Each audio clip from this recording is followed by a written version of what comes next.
അല്ലാഹ്. അപ്പോൾ നമ്മളിന്ന് പറയണത് വളരെ പ്രധാനപ്പെട്ട ഒരു പഠന വിഷയമാണ്. സാഫിറു തുസിഹു. സാഫിറു തുസിഹു. ഇമാം അഹ്മദ് തൻ്റെ മുസ്നദിൽ റിപ്പോർട്ട് ചെയ്യാൻ, അബൂ ഹുറൈറ തൊട്ട് റിപ്പോർട്ട് ചെയ്യപ്പെടുന്ന സാഫിറു തുസിഹു. സാഫിറു, നിങ്ങൾ യാത്ര ചെയ്യണം കേട്ടോ. തുസിഹു, നിങ്ങളുടെ ശരീരത്തിന് ആരോഗ്യം ഉണ്ടാവും. നിങ്ങൾ ആരോഗ്യവാന്മാരായിരിക്കാൻ മാനസികവും ശാരീരികവുമായ കരുത്തുണ്ടാകണമെങ്കിൽ പുരൻ്റെ ഉള്ളിൽ ഇങ്ങനെ കഴിഞ്ഞു കൂടിയാൻ പോരാ.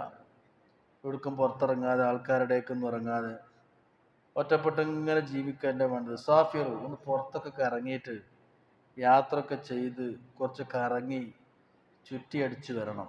തുസിഹു, അത് നിങ്ങൾക്ക് ആരോഗ്യം ഉണ്ടാവും, അത് നിങ്ങൾക്ക് ആരോഗ്യം നൽകും. ഇമാം തബറാനി ഇബ്നു ഉമർ എന്നിവരെ തൊട്ട് റിപ്പോർട്ട് ചെയ്യാണ്, റസൂലുള്ളാഹി സ്വല്ലല്ലാഹു അലൈഹി വസല്ലം പറഞ്ഞു, സാഫിറു തുസിഹു വതസ്ലമു. നിങ്ങൾക്ക് രക്ഷ ഉണ്ടാവും, ആരോഗ്യം ഉണ്ടാവും. തുസിഹു, ആരോഗ്യവാന്മാരാവും. പല ജാതി കൊണക്കടും കേടും അസുഖവും നീച്ചാൻ വയ്യാത്ത ഇടങ്ങേറും ടെൻഷനും സ്ട്രെസ്സും ആൻസൈറ്റിയും ആകെ ഡിപ്രഷൻ, ഇതൊക്കെയാണ് ഇപ്പോൾ എല്ലാവരും ബാധിക്കുന്ന പ്രശ്നം. ഇനി ഒന്ന് പുറത്തിറങ്ങി നടക്കണം, എന്നാലും തുസിഹു, ആരോഗ്യം ഉണ്ടാവും ചെയ്യും. വതഗ്നമു, നിങ്ങൾക്ക് ഒരുപാട് നേട്ടങ്ങൾ അതുകൊണ്ട് ഉണ്ടാവും ചെയ്യും. ഇമാം ഷാഫിഈ എന്നൊരു ഇത് സംബന്ധമായിട്ട് ഇങ്ങനെ പറയുന്നുണ്ട്, തഗറബ അനിൽ ഔതാനി ഫീ ത്വലബിൽ ഉലാ വസാഫിർ ഫഫിൽ അസ്ഫാരി ഖംസു ഫവായിദ്. യാത്ര ചെയ്യുമ്പോഴാണ് 5 നേട്ടങ്ങൾ ഉണ്ടാവുക. ഒന്നാമതായിട്ട് മനുഷ്യന്മാർക്ക് എല്ലാവർക്കും ഇന്ന് ബാധിച്ചിരിക്കുന്ന ഒരു വിഷയം ടെൻഷനാണ്. വെറുതെ ടെൻഷൻ, ഭാവിയെ കുറിച്ച് ഇങ്ങനെ ആശങ്കപ്പെടുക, ഓരോന്നിങ്ങനെ വെറുതെ ആശങ്കപ്പെടുക. ചിലപ്പോൾ വലിയ രോഗമൊന്നും ഉണ്ടാവില്ല, എന്തെങ്കിലും വയറുവേദന, വേറെ നിരക്ക് വേദന ഉണ്ടാവും, ടെസ്റ്റ് ചെയ്തിട്ടുണ്ടാവും, പുറത്തൊന്നും കിട്ടിയിട്ടുണ്ടാവില്ല, ഡോക്ടറൊന്നും ഇല്ല എന്ന് പറഞ്ഞു, എന്നാലും ഭയങ്കര വേദന. അപ്പം അവനിങ്ങനെ ചിന്തിക്കും, പെട്ടെന്ന് മരിക്കണതിനെ പറ്റി ചിന്തിക്കുക, മാരക രോഗമാകുമെന്ന് ചിന്തിക്കുക. ഇതൊരു അള്ളാഹുവിൻ്റെ പരീക്ഷണമാണ് ടെൻഷൻ എന്ന് പറയുന്നത്. അള്ളാഹു തആല അങ്ങനെ പറയും ചെയ്തു, എന്ത് പറഞ്ഞ ബിശൈഇൻ മിനൽ ഖൗഫ്, ഞാൻ പെട്ടെന്ന് ഇങ്ങനെ പേടി ബേജാറൊക്കെ തന്നിട്ട് നിങ്ങളെ പരീക്ഷിക്കൂട്ടോ. അപ്പം നിങ്ങൾ യാത്ര ചെയ്യുകയാണെങ്കിൽ നിങ്ങളുടെ ടെൻഷൻ കുറഞ്ഞു കിട്ടും. തഫറുജ് ഹമ്മിൻ, ടെൻഷൻ കുറഞ്ഞു കിട്ടുകയും വിഷമങ്ങളും മാനസിക പ്രയാസങ്ങളും ദുഃഖങ്ങളൊക്കെ അകന്നു കിട്ടുകയും ചെയ്യും. പിന്നെയോ വക്തിസാബു മഈശത്തിൻ വഇൽമുൻ വആദാബുൻ വസുഹ്ബത്തു മാജിദ്, ഒരുപാട് പുതിയ സംസ്കാരങ്ങൾ പരിചയപ്പെടുക, അറിവുകൾ കിട്ടും, അദബുകൾ കിട്ടും, പുതിയ ബന്ധങ്ങൾ ഉണ്ടാകും, പരിചയങ്ങൾ ഉണ്ടാകും. വിവിധ സംസ്കാരങ്ങളും സ്വഭാവങ്ങളും വിവിധ ശൈലികളൊക്കെ കാണുമ്പോൾ നമ്മുടെ കുടുസായ മനസ്സ് നമ്മിൽ നിന്ന് അകന്നു കിട്ടും. നമ്മൾ കിണറ്റിലെ തവളകളെ പോലെ ഇതന്നെയാണ് ലോകമെന്ന് കരുതി ഇങ്ങനെ നിൽക്കുകയായിരിക്കും. ഞാൻ എൻ്റെ കുടുംബത്തിൽ നിന്ന് ശീലിച്ച് അതേ ഇസ്ലാമുള്ളൂ, അല്ലെങ്കിൽ അതേ ഇവിടെ ദീനുള്ളൂ, അല്ലാത്തൊക്കെ തെറ്റാണ് മോശമാണെന്നൊക്കെ. ഇത് ഗൾഫിലൊക്കെ ഒന്ന് പോയി വന്നാൽ കുറേ നമുക്ക് മാറ്റിയെടുക്കാൻ പറ്റും. അതുകൊണ്ട് തന്നെ യാത്ര നിങ്ങൾ ചെയ്യണമെന്ന് പറയാം. പരിശുദ്ധ ഖുർആൻ പറയുന്നുണ്ട്, സൂറത്ത് അൻകബൂത്ത് അല്ലാഹു തആല 20-ാമത്തെ ആയത്തിൽ പറയുന്നുണ്ട്, സീറൂ ഫിൽ അർള്, നിങ്ങൾ യാത്ര ചെയ്യണം. നിങ്ങൾ പെരയിൽ ഇങ്ങനെ കെട്ടി നിൽക്കരുത്. നബി അങ്ങ് പറഞ്ഞു കൊടുക്കി ജനങ്ങളോട്, ഖുൽ സീറൂ ഫിൽ അർളി ഫൻദുറൂ കൈഫ ബദൽ ഖൽഖ് ثم الله ينشئ النشأة الآخرة إن الله على كل شيء قدير. ഒരാളെ നമ്മളെ ഒരു കുടിരിക്കലിന് വിളിച്ചു എന്ന് വെക്കുക, ഒരു ഹൗസ് വാമിങ്ങിന് ഒരു വീട്ടിൽ കൂടുതൽ ക്ഷണിച്ചു. അയാൾ നല്ല വീട് പണിതു, നല്ല മനോഹരമായ 2 നിലയുള്ള മനോഹരമായ പുതിയ സ്റ്റൈൽ വീടൊക്കെ പണിതു, നല്ല മാർബിളും ടൈൽസും ഒക്കെ പതിപ്പിച്ച് നല്ല ഇൻറ്റീരിയറൊക്കെ ഡിസൈൻ ചെയ്ത് ബെഡും ബാത്റൂമും ഒക്കെ സംവിധാനിച്ച് നമ്മൾ ആ വീട്ടിലേക്ക് ചെന്നപ്പോൾ അയാൾ നമുക്ക് ആ വീട് ഇങ്ങനെ കാണിച്ചു തരാം. അത് അയാളെ സന്തോഷമാണ്. അയാളുണ്ടാക്കിയ, അയാൾ നിർമ്മിച്ച, അയാളെ സ്വപ്നമാണ് ആ വീട്, അയാളെ സ്വപ്നക്കൂടാണ്. അയാളെ വീടൊക്കെ ഉണ്ടാക്കി നമ്മളെ ക്ഷണിച്ച് നമ്മൾ ചെന്നിട്ട് അയാൾ നമ്മളെ കൈയൊടിച്ച് ആ വീട് ഇങ്ങനെ കാണിച്ചു തരാം.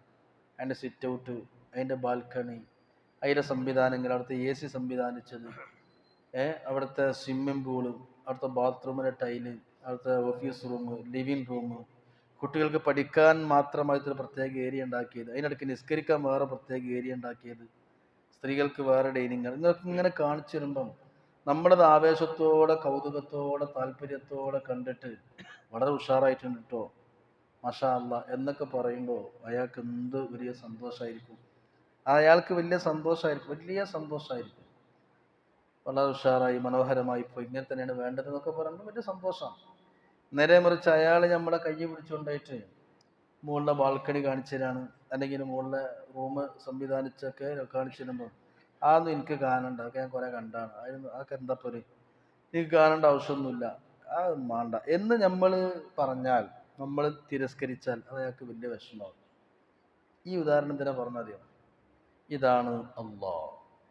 ഈ വിശാലമായ ഭൂമിയെ പടച്ചവൻ സംവിധാനിച്ചു, ആകാശങ്ങൾ സംവിധാനിച്ചു, ഭൂമിയിലെ ഓരോ മൃഗങ്ങളെ അള്ളാഹുത്തര നമുക്ക് വേണ്ടി പടച്ചു. ഇതൊക്കെ അള്ളാഹുത്തര നമ്മളോട് നോക്കി കാണാൻ പറയുന്നു. അതുകൊണ്ട് വെള്ളിയാഴ്ച ലക്ഷക്കണക്കായ മുസ്ലിമീങ്ങൾ, കോടിക്കണക്കായ മോമിനീങ്ങൾ ഒരുമിച്ച് കൂടുന്ന വെള്ളിയാഴ്ച ജുമഅക്ക് ഉറക്ക ഇമാമിനോട് ഓതാൻ പറഞ്ഞത്. ളുഹർക്ക് ഉറക്കോതാൻ പാടില്ലല്ലോ. ളുഹർക്കും അസ്ർക്കൊന്നും ഇമാം ഉറക്കോതാൻ പാടില്ല, പതുക്കെ ഓതണ്ട്. പക്ഷെ ജുമഅ ളുഹറിന്റെ സമയത്തല്ലേ, ഈ ജുമഅക്ക് ഇമാം ഉറക്കോതണം. അഫലാ യൻദുറൂന ഇലൽ ഇബ്ലി കൈഫ ഖുലിഖത്. ഓ ജനങ്ങളെ, നിങ്ങൾ ഒട്ടകം എന്ന ജീവിയിലേക്ക് നോക്കണില്ലേ? ചിന്തിക്കുക, അതിനെപ്പറ്റി പഠിക്ക്. കൈഫ ഖുലിഖത്, അതെങ്ങനെയാണ് സൃഷ്ടിക്കപ്പെട്ടത്? മരുഭൂമിയിൽ കൂടെ ആഴ്ചകളോളം മാസങ്ങളോളം നീളുന്ന യാത്രയിൽ ദുർഘടമായ വഴികൾ താണ്ടി പോവേണ്ട ശക്തമായ ചൂട് ചുട്ടുപൊള്ളുന്ന പതഞ്ഞു നിൽക്കുന്ന മരുഭൂമിയിലൂടെ എങ്ങനെ ഒരു മനുഷ്യൻ ചെരുപ്പിടാതെ സഞ്ചരിക്കുക? പാറക്കെട്ടിലൂടെ ചെരുപ്പിടാതെ സഞ്ചരിച്ചാൽ കാല് പൊള്ളിപ്പോവും. പക്ഷേ നൂറുകണക്കിന് കിലോമീറ്റർ ഒട്ടകത്തിൻ്റെ കാല് പതയാതെ കേടുവരാതെ സൂക്ഷിക്കാൻ നമ്മൾ ധരിക്കുന്ന ചെരുപ്പിനേക്കാൾ സൂക്ഷ്മമായ സംവിധാനത്തിലുള്ള കുളമ്പ് അല്ലാഹു സംവിധാനിച്ചിരിക്കുകയാണ്. 2 ആഴ്ചയോളം വെള്ളം സ്റ്റോക്ക് ചെയ്യാനുള്ള ഓട്ടോമാറ്റിക് ടാങ്ക് ഒട്ടകത്തിൻ്റെ മുതുകിൽ പടച്ചവൻ സംവിധാനിച്ചിരിക്കുകയാണ്. കൂടുതൽ മൂത്രമൊഴിച്ച് വെള്ളം ജലാംശം ഇല്ലാതെയാകുന്ന രൂപത്തിലാകാതിരിക്കാൻ അള്ളാഹു കുറച്ച് മാത്രം മൂത്രമൊഴിക്കുന്ന സംവിധാനം ഏർപ്പെടുത്തിക്കൊണ്ടിരിക്കുകയാണ്. വലിയ പൊടിക്കാറ്റുകൾ ഉണ്ടാകുമ്പോൾ, മരുഭൂമിയിൽ വലിയ പൊടിക്കാറ്റുണ്ടാകുമ്പോൾ ആ ഒട്ടകത്തിൻ്റെ കണ്ണ് ആ പൊടികളും മറ്റും കണ്ണിലേക്ക് വരാതിരിക്കാൻ സൂക്ഷ്മമായി പടച്ചോൻ മറകളെ കണ്ണിന് സൃഷ്ടിച്ചിരിക്കുകയാണ്. മൂക്കിലേക്കും കാതിലേക്കും കയറി വരാതിരിക്കാൻ പ്രത്യേക സംവിധാനം. അതുകൊണ്ടാണ് പടച്ചോൻ പറഞ്ഞത് നിങ്ങൾ ചിന്തിക്കണം എന്ന് പറഞ്ഞത്. നമ്മൾ ചിന്തിക്കണില്ല. പിന്നെ പടച്ചോൻ പറഞ്ഞത് എന്താ? ആകാശം നോക്കി നിങ്ങൾ, എവിടെ ഒരു തൂണില്ല. അല്ലെങ്കിൽ അത് ഒന്നുകിൽ പിന്നെ നിങ്ങൾ നോക്കുകയാണെങ്കിൽ ഭൂമിയിൽ എവിടെയും ഒരു തൂണ് പോലും കാണാതെ അല്ലാഹു തആല ആയിരക്കണക്കിന് കിലോമീറ്റർ വിസ്തൃതിയിൽ ആകാശത്തെ സംവിധാനിച്ചിരിക്കുകയാണ്. അല്ലെങ്കിൽ തൂക്കുപാലം പോലെ മുകളിൽ നിന്ന് സ്ക്രൂ ചെയ്ത് തൂക്കിയിടണം. അപ്പം മുകളിൽ ബന്ധപ്പെടുത്തണം. സീലിംഗ് ഒക്കെ ചെയ്യണ മാതിരി സീലിംഗ് ഒക്കെ ചെയ്യുമ്പോൾ മുകളിൽ സ്ക്രൂ ചെയ്തിട്ട് മുകളിൽ നിന്ന് തൂക്കി ടൈമ് ഹാങ് ചെയ്തിട്ട് തൂക്കിയിടാണല്ലോ. അതിനെ മുകളിൽ നിന്ന് ഇങ്ങോട്ട് തൂക്കിയിട്ടിട്ടില്ല, അടിയിൽ നിന്ന് തൂണ് കൊടുത്തിട്ടില്ല. നിങ്ങൾ ചിന്തിക്കണുണ്ടോ? നമ്മൾ ചിന്തിക്കണില്ല. നമ്മൾ പുരേ താമസത്തിനൊക്കെ വിളിച്ച് അയാൾ പുരയൊക്കെ കാണിച്ചു തരാൻ വേണ്ടി നമ്മളെ വലിയ ആവേശത്തോടെ കയ്യൊക്കെ പിടിച്ചുകൊണ്ടായപ്പോൾ നമ്മളോട് നക്കി പോരാണ്, തിന്നു പോരാണ്. നമുക്കത് മതി. അയാളെ സന്തോഷിപ്പിക്കുക, ഈ പെരന്ന് ഉഷാറായി എന്ന് പറയും ചെയ്യണില്ലെങ്കിൽ അത് മോശമാണ്. അല്ലാഹു തആല അവൻ്റെ ഈ പ്രപഞ്ച സംവിധാനങ്ങളൊക്കെ സംവിധാനിച്ച് അതൊക്കെ നോക്കി കാണാൻ പറയുമ്പോൾ നമ്മൾ പറയണം ഉഷാറായിട്ടാണ്. അതിൻ്റെ പേരാണ് സുബ്ഹാനല്ലാഹ്. അതിൻ്റെ പേരാണ് സുബ്ഹാനല്ലാഹ്. ഞാൻ പറയുന്നുണ്ട്, ഇന്ന ഫീ ഖൽഖിസ് സമാവാതി വൽ അർളി വഖ്തിലാഫിൽ ലൈലി വന്നഹാരി ലആയാതിൻ ലിഉലിൽ അൽബാബ്. ആകാശം, ഭൂമി, സൂര്യൻ, ചന്ദ്രൻ, നക്ഷത്രം, പകല്, രാത്രി, ഇതൊക്കെ മാറി ഇങ്ങനെ വരിക. ഒരു ദിവസം പോലും വരെ നേരം വിളിക്കാന്നിട്ടില്ലല്ലോ. ഏതെങ്കിലും ഒരു ദിവസം ലോകം തുടങ്ങിയത് മുതൽക്ക് അന്ത്യാഘാതം തന്നിട്ടില്ലല്ലോ. ഒന്ന് തെറ്റിപ്പോയാൽ എന്ത് ചെയ്യും? സൂര്യ അസ്തമിച്ചിനാ നിൽക്കുക, അസ്തമിക്കാൻ നിന്നിട്ടില്ല. ഒരു ദിവസം ഉദിച്ചിനാ നിൽക്കുക, ഉദിക്കാൻ നിന്നിട്ടില്ല. അള്ളാന്റെ സംവിധാനം. അപ്പൊ നോക്കിയിട്ട് ഖുർആൻ പറയാണ്, റബ്ബനാ മാ ഖലഖത ഹദാ ബാതിലാ സുബ്ഹാനക ഫഖിനാ അദാബന്നാർ. ഇത് കണ്ടിട്ട് പറയണം സുബ്ഹാനല്ലാഹ്. അയാൾ ആ വീട് കണ്ടിട്ട് അല്ലെങ്കിൽ ആ കമ്പനി കണ്ടിട്ട് അയാൾ സംവിധാനിച്ച പുതിയ സ്വിമ്മിംഗ് പൂളൊക്കെ ഉണ്ടാക്കി കാണിച്ചു തരുമ്പോൾ സുബ്ഹാനല്ലാഹ് ഉഷാറായിട്ടോ, അതന്നെയാണ് അള്ളാഹിനോട് പറയേണ്ടത്, സുബ്ഹാനല്ലാഹ്. പക്ഷെ നമ്മൾ ചിന്തിക്കണില്ല. നമ്മൾ ടൂറ് പോവുകയാണെങ്കിലും നമ്മളിപ്പോൾ നമ്മളെ കുട്ടികൾ, ഇന്നത്തെ കുട്ടികൾക്കൊന്നും അറിയില്ല, ഒന്നും അറിയില്ല. കാളവണ്ടി എന്താ കുട്ടികൾക്ക് അറിയില്ല, പായക്കപ്പൽ എന്താ ഇന്നത്തെ കുട്ടികൾക്ക് അറിയില്ല. ചോദിച്ചോക്കുണ്ട്. ഇസ്ലാമുമായിട്ട് കേരളത്തിലേക്ക് മാലിക് ദിനാറും സംഭവം പായക്കപ്പലിൽ വന്നു എന്ന് പറഞ്ഞ് കുട്ടികൾ ചോദിക്കണം, എന്താണ് ഈ പായക്കപ്പൽ? കുട്ടികൾക്ക് അറിയില്ല. പായ വലിച്ചിട്ട് നീങ്ങുന്ന ബോട്ടും തോണിയും ഇന്നത്തെ കുട്ടികൾക്ക് അതറിയില്ല. കാളവണ്ടി, മൂരിവണ്ടി ഉണ്ടായിന്. കാളവണ്ടിയിൽ ഇങ്ങനെ പഴയ കാലത്ത് കുട്ടികൾക്ക് അറിയില്ല. കുട്ടികളെ കോഴി വണ്ടി ആൾക്കാരെ ഉസ്താദെ അറിയും. കോഴിക്കളെ കൊണ്ടുപോകണ വണ്ടി അവർക്ക് അറിയുള്ളൂ. കുട്ടികൾക്ക് അത് കാണിച്ചു കൊടുക്കണം. സൂല് പോയിട്ട് മൃഗശാലകളിൽ പോയി മൃഗങ്ങളെ കുട്ടികൾക്ക് കാണിച്ചു കൊടുക്കണം. സിംഹങ്ങളും പാമ്പുകളും പുലികളും കടുവകളും, അതിനാണ് അതൊക്കെ ഇസ്ലാമിൽ ദീനിന്റെ ഭാഗമാണ്. എല്ലാം കാണിച്ചു കൊടുക്കുക. അതുപോലെ തന്നെ പ്രകൃതി രമണീയമായ കുന്നുകളും മലകളും ഒക്കെയുള്ള പ്രകൃതി ഭംഗികളുള്ള ഭൂമികൾ നമ്മൾ കാരണം കാണിച്ചു കൊടുക്കണം. എന്നിട്ടൊക്കെ അള്ളാഹുവിലേക്ക് നമ്മുടെ മനസ്സ് കൊണ്ടുപോകാൻ കഴിയണം.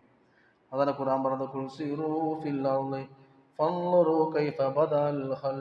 നിങ്ങൾ ഭൂമിയിൽ കൂടെ ഇങ്ങനെ സഞ്ചരിക്കണം. പെരന്റെ ഔത്ത് കൂടിയാൻ പോരാ, പെരന്റെ ഉള്ളിൽ ഔത്തിന് ഇങ്ങനെ കൂടി തുറന്നാൻ പോരാ, ഭൂമിക്ക് സഞ്ചരിക്കണം. എന്നിട്ട് കാണണം ഓരോ പ്രകൃതിയുടെ ഭംഗികൾ, ലോകാത്ഭുതങ്ങൾ, കടല് കാണണം, എല്ലാം കാണണം. എന്നിട്ട് അതിൻ്റെ സെറ്റിപ്പ് സംവിധാനം, അള്ളാഹുവിൻ്റെ കഴിവിനെ പറ്റി ചിന്തിച്ചിട്ട് പറയാൻ പറ്റണം സുബ്ഹാനല്ലാഹ് സുബ്ഹാനല്ലാഹ്. പാതിരാ സമയത്ത് മഹാന്മാരൊക്കെ ഒഴിഞ്ഞ സ്ഥലത്ത് മുസല്ല വിരിച്ചിരുന്ന് ആകാശത്തേക്ക് നോക്കി ഖുർആൻ പറയുന്നുണ്ടല്ലോ തബാറക സൂറത്തിൽ, ആകാശത്ത് ഞാൻ നല്ല നല്ല വിളക്ക് കൊടുത്ത് ഡെക്കറേറ്റ് ചെയ്തിട്ടുണ്ട്, ആകാശത്ത് അലങ്കരിച്ചിട്ടുണ്ട്, ദീപാലങ്കാരാക്കിയിട്ടുണ്ട്. ആകാശത്ത് മിന്നിത്തിളങ്ങുന്ന ലക്ഷക്കണക്കിന് നക്ഷത്രങ്ങളെ നോക്കിയിട്ട് സുബ്ഹാനല്ലാഹ്, അതൊക്കെ ഈ പഠിച്ചതല്ലേ പഠിച്ചവർ, ഇതൊക്കെ അള്ളാഹുവിൻ്റെ കഴിവല്ലേ, ചിന്തിക്കാൻ കഴിയണം. അതാണ് ഹദീസ് നമ്മൾ പറഞ്ഞത്. എന്ത് പഠിക്കണം? വളരെ പ്രധാനപ്പെട്ടത്, നിങ്ങൾ നിങ്ങൾ യാത്ര ചെയ്യണം. തുസിഹു, നിങ്ങൾക്ക് ആരോഗ്യം ഉണ്ടാക്കും. കുറേയൊക്കെ നിങ്ങൾ ടെൻഷനൊക്കെ മാറിക്കിട്ടി നിങ്ങൾ ഉഷാറുള്ള ആൾക്കാരായി മാറും. അതിന് വേണ്ടത് നിങ്ങൾക്ക് യാത്രകളാണ്. ഈ ആയത്തും ഈ ഹദീസും ഷാഫി ഇമാമിൻ്റെ അധ്യാപനം ചേർത്ത് വായിക്കുമ്പോൾ നമുക്ക് വലിയ പാഠമാണത്. പ്രായ ഉമ്മാരാണെങ്കിലും ബാപ്പാരാണെങ്കിലും ഒക്കെ അവരൊക്കെ യാത്രക്ക് പ്രോത്സാഹിപ്പിക്കുക. യാത്ര ചെയ്യണം, നാട് കാണണം, പ്രകൃതി കാണണം, പലത് അത്ഭുതങ്ങളെയും കാണണം. അതൊക്കെ കണ്ടിട്ട് സുബ്ഹാനല്ലാഹ് പറയാൻ കഴിയണം. ഇതാണ് ഖുർആൻ. സിറൂ ഫിൽ അർദ്, ആയത്തതാണ്. സാഫിറു, യാത്ര ചെയ്യ്, എന്നാ തസിഹു. ഷാഫിയമ്മ പറഞ്ഞു തഫറുജു ഹമ്മിൻ, മനസ്സ് റിലാക്സ് ആവും, മനസ്സൊന്ന് ഫ്രീ ആവും, സന്തോഷം വരും. അതുകൊണ്ട് ഈ ഹദീസ്, നബിതങ്ങളുടെ ഹദീസുകൾ എന്ന് പറഞ്ഞാലേ നിസ്കാരം, നോമ്പും സക്കാത്തും ഉദുറുക്കലും കക്കൂസ് പോലും അസനി മാത്രമല്ല, ഒരു മനുഷ്യന്റെ നികര മേഖലകളിൽ എല്ലാം അവിടെ നിന്ന് പരാമർശിച്ചു പോയിട്ടുണ്ട്. അല്ലാഹു തആല മനസ്സിലാക്കാനും പഠിക്കാനൊക്കെ തൗഫീക്ക് നൽകട്ടെ. ആമീൻ യാ റബ്ബൽ ആലമീൻ. അസ്സലാമു അലൈക്കും വറഹ്മത്തുള്ളാഹി വബറകാതുഹു.